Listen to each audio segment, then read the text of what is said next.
आइए बच्चों, स्वागत करते हैं आपका एक बार फिर से अपने इस छोटे से YouTube परिवार में सत्येंद्र इंग्लिश एकेडमी के, जिसमें आपको मैंने नरेशन में आपको मैंने कल वन वर्ड की वीडियो दी। वन वर्ड मैंने आपको बताया कि नरेशन सेक्शन में दो चीज़ें आपको आएंगी। ये अभी आपको मैंने असर्टिव में बताया वन वर्ड, और दूसरा सेक्शन होता है ग्रामर। ग्रामर में मैंने आपको शुरू कर दिया क्या पढ़ाना, आपको पढ़ाना शुरू कर दिया नरेशन में आपको मैंने पढ़ा दिया असर्टिव सेंटेंस। असर्टिव सेंटेंस आपको अब तक मैंने पढ़ा दिया। अगला आपका जो सेंटेंस मैं पढ़ाने वाला हूँ, अगला सेंटेंस, अच्छा असर्टिव की अगर हम बात करें, थोड़ा सा असर्टिव का इंट्रोडक्शन अगर हम देखें, असर्टिव में मैंने आपको बता दिया होगा कि असर्टिव सेंटेंस में किस तरह से कौन कौन चीज़ें आपको पढ़नी है, क्या होता है डायरेक्ट नरेशन, क्या होता है इनडायरेक्ट नरेशन, क्या होता है रिपोर्टिंग पार्ट, क्या होता है रिपोर्टेड स्पीच। इसके अलावा कौन कौन से जो सामान्य नियम होते हैं वो आपके काम आते हैं। इसके अलावा आपको टेंस में क्या परिवर्तन करने हैं ये मैंने बता दिया था, जिसमें बड़े आसानी से मैंने आपको सिखाने की कोशिश करी थी कि जितने भी प्रेजेंट होते हैं टोटल बदल जाते हैं अगले पास्ट में। पास्ट इंडेफिनिट, पास्ट परफेक्ट में, past continuous, past perfect continuous में, और मॉडल ऑक्सिलरी वर्ब में सेल को शुड में, विल कोड में, कैन को कुड में, मे को माइट में बदल देते हैं। इसके अलावा मैंने आपको पढ़ा दिया था कि जो पास्ट परफेक्ट होता है और पास्ट परफेक्ट कॉन्टिन्यूअस होता है उसके में कोई परिवर्तन नहीं करना है। जितने भी मॉडल ऑक्सिलरी वर्ब है, should, would, could, must, might, ought to, इसमें क्या करना है, इसमें भी कोई चेंजिंग नहीं करना। अगर जो है से, सेज और सेड को टोल्ड में तब बदलते हैं, तो कब बदलते हैं, जब ऑब्जेक्ट ना हो। ये सब आप पढ़ चुके हैं। इसके अलावा प्रोनाउन में क्या परिवर्तन होते हैं ये आप पढ़ लेंगे हमें। लेकिन अभी आपको पढ़ाना क्या है, इसका आपने क्वेश्चन देख लिया। अभी आपका जो दूसरा टॉपिक आपका नरेशन का है वो आपका आता है interrogative sentence. This is the most important sentence of intermediate की दृष्टि से ये सबसे इम्पॉर्टेंट है। लेकिन इसमें आपको ज़्यादा कुछ सोचने की ज़रूरत नहीं है, केवल दो बातों का ध्यान रखना है आपको कि इंट्रोगेटिव सेंटेंस दो ही टाइप के होते हैं। एक आपका हेल्पिंग वर्ब से प्रारंभ होगा, एक WH से प्रारंभ होगा। जितने भी इम्परेटिव देखना, ध्यान रखना कि इंट्रोगेटिव में हमेशा सेड को आस्क्ड में बदलेंगे या इंक्वायर्ड ऑफ में बदलेंगे। अच्छा, ये भी याद रखना भैया कि इंक्वायर्ड ऑफ में जल्दी कोई बदलता नहीं है। आप आस्क्ड याद रखिएगा, आस्क्ड में बदल देते हैं। सेड को हमेशा आस्क्ड में बदलेंगे। और दूसरी बात याद रखिएगा, अगर सेंटेंस हेल्पिंग वर्ब से प्रारंभ होगा तो इन्वर्टेड कामा के स्थान पर लगाइएगा इफ या वेदर। लोग वेदर भी नहीं लगाते, इफ ही लगाते हैं, इसलिए आप भी याद रखिएगा कि इफ लगा देंगे। लेकिन अगर आपका सेंटेंस WS से प्रारंभ होगा तब आपको क्या करना है, इन्वर्टेड कामा के स्थान पर वही WS शब्द लिख देना है। फिर से मेरी बात को प्लीज रिमाइंड कि क्या करना है, सेड को हमेशा आस्क्ड में बदलना है इंट्रोगेटिव में, और उसके बाद क्या करना है, हेल्पिंग वर्ब से शुरू होगा तो इन्वर्टेड कामा की जगह पर इफ या वेदर लिखना है। अगर आपका सेंटेंस WS से शुरू होगा तो वही WS शब्द लिख देना है। और इसके बाद तीसरा काम सबसे इम्पॉर्टेंट करना है, सेंटेंस को असर्टिव बना देना है। असर्टिव बनाते समय सबसे इम्पॉर्टेंट चीज़ ये होनी चाहिए कि सेंटेंस की शुरुआत सब्जेक्ट से होनी चाहिए। अच्छा, इतनी बात क्लियर अगर आपको समझ में आ गई है तो आप आइए देखते हैं एग्जाम्पल। बाकी सारे नियम, चाहे वो टेंस के नियम हो चेंजिंग के, चाहे वो प्रोनाउन में चेंजिंग वाले नियम हो, चाहे अन्य परिवर्तन के जो नियम है, सेम इट इज असर्टिव की तरह ही पूछा जाएगा, जो मैंने आपको पिछले वाली वीडियो में पढ़ाया हुआ है असर्टिव सेंटेंस पूरा डिटेल में। आइए देखते हैं कि इसमें मैंने आपको प्रीवियस ईयर क्वेश्चन कौन कौन से पूछे गए हैं इंट्रोगेटिव में ये दिखाता हूँ। अगर आप बात करें अपने पहले क्वेश्चन की जो 2024 में पूछा गया है, और ये क्वेश्चन है WH टाइप का। दो प्रकार के आपके सेंटेंस आते हैं, एक आपका हेल्पिंग वर्ब से शुरू होने वाले, और हेल्पिंग वर्ब आप जानते हैं कि जनरली क्या होता है, helping verb do, does, did, is, am, are, was, were, has, have, had, shall, will, जितने भी हेल्पिंग वर्ब हैं या तो वो पहले सेंटेंस में आएंगे या तो WH से सीधे सेंटेंस शुरू रहेगा, तो आपका WH लिखा होगा। और सबसे बड़ी खासियत अंत में क्वेश्चन मार्क लगा होता है, तो आप उससे थोड़ा सा आइडिया लगा लीजिएगा कि ये इंट्रोगेटिव सेंटेंस है। और अगर इंट्रोगेटिव सेंटेंस है तो यहाँ देखिएगा, अगर WH से शुरू है, मैंने आपसे कहा क्या करना है, सेड को आस्क्ड में बदलना है। इन्वर्टेड कामा के स्थान पर अगर WH से शुरू है तो वही WH शब्द लिखना है। इसके बाद यहाँ देखो सेंटेंस को असर्टिव बनाना है। भैया असर्टिव बनाते समय सबसे इंपॉर्टेंट चीज़ मैंने कहा कि सब्जेक्ट पहले लिखना है। सब्जेक्ट आपका यहाँ है यू, और पिछली वीडियो में मैंने समझाया आपको कि यू सेकेंड पर्सन है, ऑब्जेक्ट के अनुसार बदलेगा। और ऑब्जेक्ट अगर अस है तो अस का सब्जेक्टिव केस होता है वी, और यहाँ टेंस है प्रेजेंट कंटिन्यूअस, बदल जाएगा पास्ट कंटिन्यूअस में, तो कोई दिक्कत नहीं होगी, कर पाएंगे आप। 2024 में पूछा गया। दूसरा क्वेश्चन था, doctor said to the patient why did you not come to me earlier, आप मेरे पास पहले क्यों नहीं आए। 2024 में पूछा गया है। WH से शुरू है, तो WH से शुरू है तो कुछ नहीं करना है, सेड को आस्क्ड बदलना है। इन्वर्टेड कामा के स्थान पर वही WH शब्द लिखना है। सेंटेंस को असर्टिव बनाना है, तो यू आपका ऑब्जेक्ट के अनुसार बदलेगा। ऑब्जेक्ट है पेशेंट, तो पेशेंट आपका लड़का लड़की दोनों हो सकता है, चाहे ही लिख दीजिएगा चाहे सी लिख दीजिएगा। इसके बाद लेकिन सबसे बड़ी चीज ध्यान रखिएगा कि डिड यू नॉट कम है, यानी पास्ट इंडेफिनिट और पास्ट इंडेफिनिट टेंस को बदल देते हैं पास्ट परफेक्ट में। पास्ट परफेक्ट में आप जानते हैं कि हैड के साथ थर्ड फॉर्म का यूज होता है, इसलिए हमने यहाँ ही हैड के साथ यहाँ नॉट लिख दिया। लेकिन कम को गो में बदलते हैं, लेकिन गो का थर्ड फॉर्म गान होता है, इसलिए हमने यहाँ गान का यूज कर दिया। इसके बाद देखो, अच्छा ये पहला क्वेश्चन 2024, दूसरा क्वेश्चन 2024, दोनों क्वेश्चन में आपने एक खासियत देखा होगा, इसमें भी WH इसमें भी WH। तीसरा क्वेश्चन अगर हम 2024 का देखें तो उसमें भी WH ही पूछा गया, who are you sir and why are you here, आप कौन है और आप यहाँ क्यों आए हैं। अब देखो दूसरी बात समझिएगा मेरे बच्चों कि अगर आपका जो सेंटेंस है रिपोर्टेड स्पीच कभी कभी पहले दे देता है, पहले दे देने का मतलब क्या है कि इन्वर्टेड कामा शुरुआत में ही रहेगा और बाद में रिपोर्टिंग वर्ब वाला पार्ट देता है, तब आप ऐसे में क्या करेंगे, रिपोर्टिंग पार्ट वाले सेंटेंस पार्ट को पहले ले आएंगे। अब यहाँ देखो, ही आस्क्ड द जेंटलमैन, यहाँ गलत लिख दिया गया, द जेंटलमैन आस्क्ड, यहाँ हो जाएगा ही आस्क्ड। इसके बाद यहाँ लिखेंगे the gentleman, he asked the gentleman. इसके बाद देखो हु लिख देंगे। अब यू है बदलेगा, जब जेंटलमैन के अनुसार ही हो जाएगा। आर है तो वाज।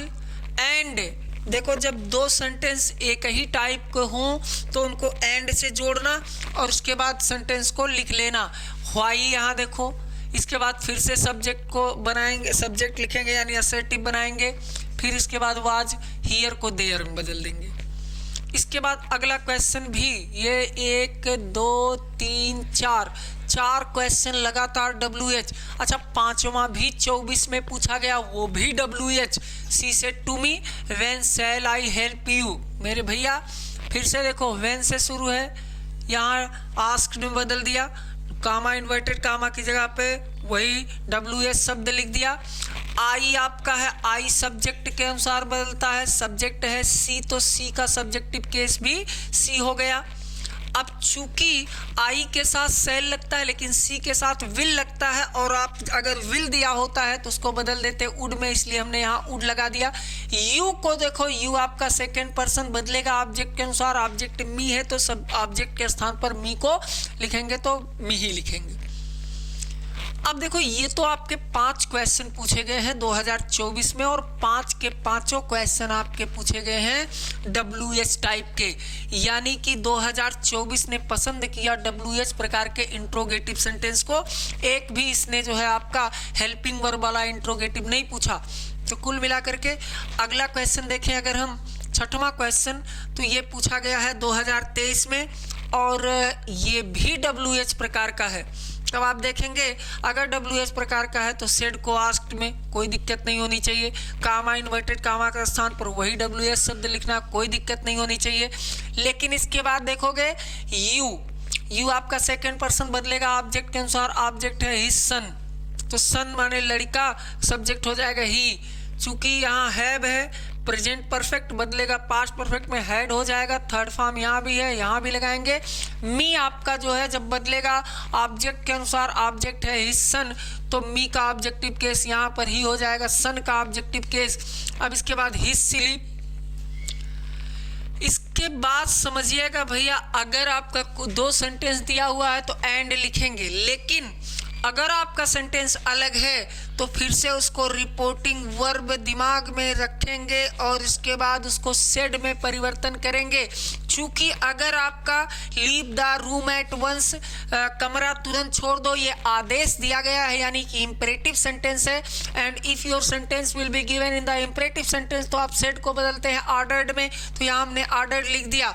लेकिन यहाँ इन्वर्टेड कामा अगर दिया होता तो आप सेंटेंस को जोड़ने के लिए टू लगाते हैं, टू लगा दिया और शेष सेंटेंस को उतार लेते हैं तो उतार देंगे हम। इतनी बात, ये छठवें सेंटेंस में। सातवां देखेंगे, ये भी 2023 में पूछा गया, और लेकिन पहली बार आपका सेंटेंस पूछा गया हेल्पिंग वर्ब से शुरू करके। आप क्या करिएगा, चाहे हेल्पिंग वर्ब से शुरू हो चाहे WS से शुरू है, सेड को तो हमेशा आस्क्ड में बदलना है, इसको आपको भूलना ही नहीं है। परिवर्तन क्या करना, अगर हेल्पिंग वर्ब से शुरू है तो कामा, इन्वर्टेड कामा के स्थान पर इफ या वेदर का यूज कर देना है। ऑब्जेक्ट देखो, ये सेकेंड पर्सन है, ऑब्जेक्ट के अनुसार बदलेगा। ऑब्जेक्ट है रीता, तो रीता का सब्जेक्टिव केस सी हो जाएगा। यहाँ आर है तो सी के साथ हेल्पिंग वर्ब वाज लगता है, वेल, ये भी कर ले जाओगे। आगे देखोगे 8वां क्वेश्चन, तो कह रहा Mahesh said to Rita what are you doing here, ये भी WS से शुरू है। WS से शुरू है तो सेड को आस्क्ड बदलो, इन्वर्टेड कामा की जगह पर वही WS शब्द लिखो। असर्टिव बनाओ, यू को बदलोगे रीता के अनुसार तो यहाँ सी होगा, यू को बदलोगे रीता के अनुसार सी हो जाएगा। वाज डूइंग हियर को देयर में बदल दिया। यानी कि अगर आप सारे नियमों को ध्यान में रखते हैं, सिस्टमेटिक तरीके से करते हैं तो सब आसानी से रख ले जाएंगे। ये तो आपके 24 और 23 में कितने क्वेश्चन, 8 क्वेश्चन। आगे बढ़ें, अगर हम आगे बढ़ें 2022 में पूछा गया है अगला क्वेश्चन, कह रहा he said to me what did you do yesterday, WS से फिर शुरू है। यहाँ देखो आस्क्ड में बदला, इन्वर्टेड कामा के स्थान पर वही सेंटेंस लिखा, वही शब्द लिख दिया। दे दिया था तो थर्ड पर्सन है, कोई चेंजिंग नहीं होगा। इसके बाद देखो डिड के साथ फर्स्ट फॉर्म यानी पास्ट इंडेफिनिट टेंस बदलेगा, पास्ट परफेक्ट में हैड के साथ थर्ड फॉर्म हो जाएगा, यस्टरडे को द प्रीवियस डे में बदल ले जाएंगे। अगला क्वेश्चन देखो, ये हो गया। अगला क्वेश्चन दिया he said to me can you, can मतलब हेल्पिंग वर्ब, आपके दिमाग में तुरंत आएगा, आस्क में बदला हेल्पिंग वर्ब है तो इफ लगा दिया, सेंटेंस को असर्टिव बनाएंगे, यू को ले आएंगे मी के अनुसार तो आई हो जाएगा, कैन को कुड में बदल देंगे, स्पेयर सम मनी फॉर, मी को बदलेंगे। जब मी को बदलेंगे फर्स्ट पर्सन है, फर्स्ट पर्सन बदलता है सब्जेक्ट के अनुसार, सब्जेक्ट है ही तो ही का ऑब्जेक्टिव केस हिम हो जाएगा। ये क्लियर कर ले जाएंगे। इसके बाद क्वेश्चन नंबर 11 जो दिया गया है, कह रहा can you tell me the way to the station, क्या आप मुझे स्टेशन का रास्ता बता सकते हैं। Said the traveller to the old man, अब फिर से वही कहानी कह दिया। यहाँ पर देखो रिपोर्टिंग वर्ब को बाद में दिया है, रिपोर्टेड स्पीच को पहले दिया है। Said the traveller to the old man मतलब ट्रेवलर ने बूढ़े से कहा है, तो यानी सब्जेक्ट ट्रेवलर है और बूढ़ा जो है ऑब्जेक्ट है। ये 2023 में पूछा गया क्वेश्चन है। तो देखो ट्रेवलर जब सब्जेक्ट है तो आप सब्जेक्ट को पहले लिख दीजिए ट्रेवलर, सेड को आस्क में बदलिए ओल्ड मैन। इसके बाद चूंकि ये कैन से शुरू था तो इसलिए इन्वर्टेड कामा के स्थान पर इफ या वेदर का यूज करेंगे, और सेंटेंस चूंकि दिया है कैन यू टेल मी तो क्या सब्जेक्ट को पहले ले आएंगे, यू को बदलेंगे तो ट्रेवलर के अनुसार ही हो जाएगा, कैन को कुड में, और इसके बाद मी को जब बदला हुआ ही में तो इसी के अनुसार यहाँ हिम में बदल लेंगे, the way to the station आपके समझ में आ जाएगा। अगला क्वेश्चन नंबर 13 कह रहा है आपका the principal said to the, नहीं, you said to him are you a fool, तो यहाँ देखो यू आर से शुरू है हेल्पिंग वर्ब से, फिर से आप सेड को आस्क में बदलो, इन्वर्टेड कामा के स्थान पर इफ लिखो, यू को जब बदलोगे ऑब्जेक्ट के अनुसार तो हो जाएगा ही, और चूंकि ये प्रेजेंट कॉन्टिन्यूअस की हेल्पिंग वर्ब है बदलेगा पास्ट कॉन्टिन्यूअस की हेल्पिंग वर्ब में, और वही के साथ वाज लगता है, आपको पता होगा।